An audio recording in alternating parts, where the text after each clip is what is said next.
स्वागत है एक बार पुनः आप सभी का।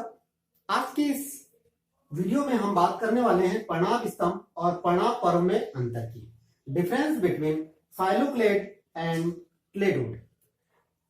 आपने मेरे पहले के वीडियो में वायवीय तनों में रूपांतरण देखा है। वायवीय तनों में रूपांतरण हमने अध्ययन किया हुआ है और वहां पर हम फाइलोक्लेड और क्लेडोड के बारे में काफी अच्छी जानकारी हमने वहां पर एकत्रित कर ली है। आज इन दोनों के बीच में अंतर क्या है उसको समझते हैं। बिफोर वी स्टार्ट, सबसे पहले एक बार शॉर्ट व्यू में फाइलोक्लेड क्या है और क्लेडोड क्या है इसको हम एक बार समझ लेते हैं। देखिए, जब तना पत्ती के समान चपटा, हरा व मासल हो जाता है तब इस प्रकार के तने को पर्णाभ स्तंभ कहते हैं। ठीक है, मैंने क्या बताया भी कि जब तना पत्ती के समान चपटा हो जाता है, हरा हो जाता है, वह मासल हो जाता है तब इस प्रकार के तने को हम क्या कहते हैं? पर्णाभ स्तंभ कहते हैं, फाइलोक्लेड कहते हैं। जैसे नागफनी का तना जीरोफाइटिक नेचर का होता है, जीरोफाइटिक रीजन में पाया जाता है और वहां पर चूंकि पानी की कमी होती है और अन्य प्रतिकूल परिस्थितियां होती है, उन सारी की सारी परिस्थितियों से लड़ने के लिए इसका जो स्टेम है, स्तंभ है, वो कैसा हो जाता है? फ्लैट हो जाता है, चपटा हो जाता है, मासल हो जाता है और हरा हो जाता है।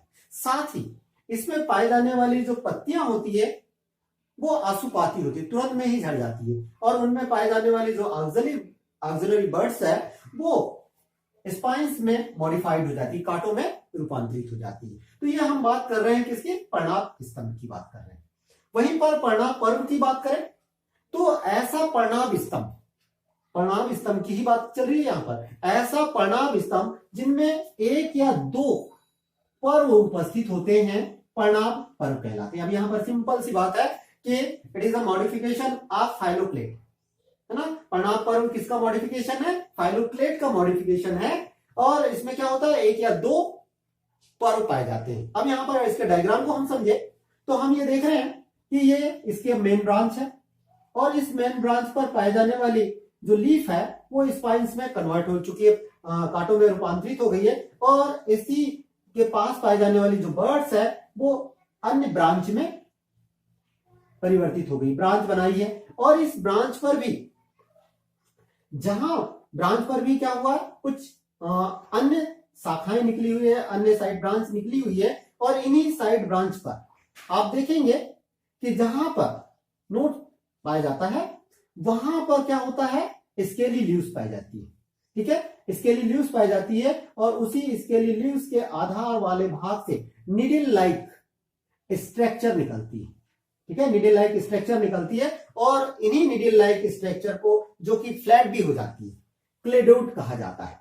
यहां पर ध्यान में रखना है कि क्लेडोड कहा जाता है और इन क्लेडोड पर एक या दो पर्व उपस्थित होते हैं। तो कहने का मतलब यह है कि यह एक्चुअल में ब्रांच का ही एक मॉडिफिकेशन है।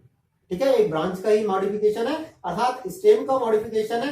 इस कारण से इसको जनरली हम क्या कहते हैं? स्टेम कहते हैं। ठीक है, चलिए आगे देखें।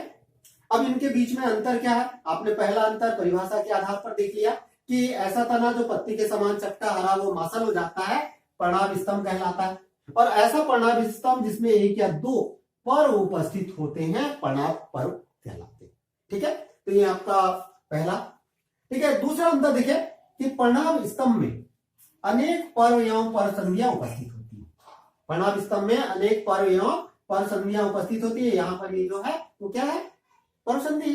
जबकि ये वाला जो हिस्सा है ये इसका पर्व वाला हिस्सा है, तो ये एक से अधिक पर्व एवं पर्व संधियां उपस्थित होती है, जबकि पर्णाभ पर्व में केवल एक या दो पर्व उपस्थित होते हैं।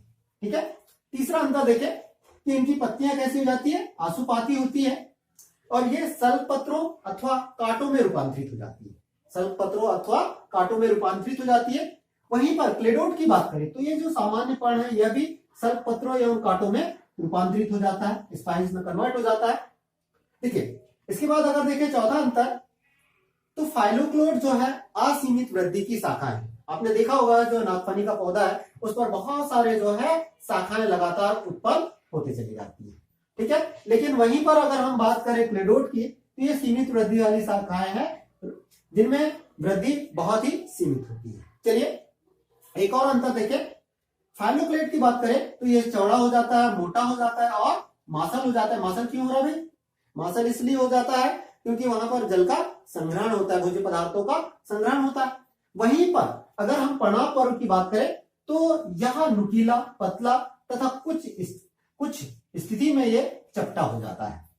ठीक है, चलिए इसके एग्जाम्पल देख ले कि फाइलोक्लेट जो है नागफनी में पाया जाता है, कोकालोबा में पाया जाता है, जायगो कैक्टस में पाया जाता है। यहां पर जो स्ट्रक्चर आप देख रहे हैं ये नागफनी का स्ट्रक्चर है। वहीं पर क्लोडोट की बात करें तो यहाँ एस्प्रेगस और रस्कस में पाया जाता है। एस्प्रेगस में केवल एक पर वाला क्लोडोट पाया जाता है, जबकि रस्कस में 2 पर वाला क्लोडोट उपस्थित होता है। तो इस प्रकार से आपने देखा कि पर्णाव स्तंभ और पर्णाव पर्व में क्या अंतर है। चलिए फिर मिलते हैं एक नए टॉपिक के साथ, एक नए वीडियो के साथ। तब तक के लिए नमस्कार।